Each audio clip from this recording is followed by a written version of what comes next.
अस्सलाम वालेकुम दोस्तों, कैसे हैं आप सब। मैं हूं कील अदरीस और आप देख रहे हैं मेरा यूट्यूब चैनल। तो आज मैं आपको एक लतीफ़ा सुनाने के लिए हाजिर हुआ हूं। तो दादाजी ने अपनी 100वीं सालगिरह मनाई। तो लोगों ने उनसे पूछा कि दादाजी आप इतने फिट कैसे हैं, आप चाको चबंद कैसे हैं, आप तंदुरुस्त कैसे हैं। तो दादाजी ने कहा कि मैंने आपकी दादी से 75 साल पहले शादी की। तो शादी करने के बाद हमने फैसला किया कि हम दोनों में अगर कभी झगड़ा होगा तो जो गलत होगा वो रोजाना 5 किलोमीटर पैदल सफर तय करेगा, 5 किलोमीटर पैदल चलेगा। तो ये रोजाना मेरी शादी के बाद तकरीबन मैं रोजाना 5 किलोमीटर चलता आ रहा हूं, इसलिए मैं बिल्कुल फिट हूं।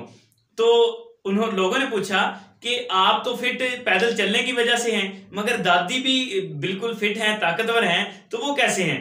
तो दादाजी कहते हैं कि मैं रोजाना 5 किलोमीटर पैदल चलता हूं और आपकी दादी जो है मेरे पीछे पीछे 5 किलोमीटर पैदल चलती हैं, ये देखने के लिए कि मैं कहीं फ्री बैठा हूं या पार्क में बैठ तो नहीं गया हूं, मैं पैदल चल रहा हूं कि नहीं चल रहा हूं।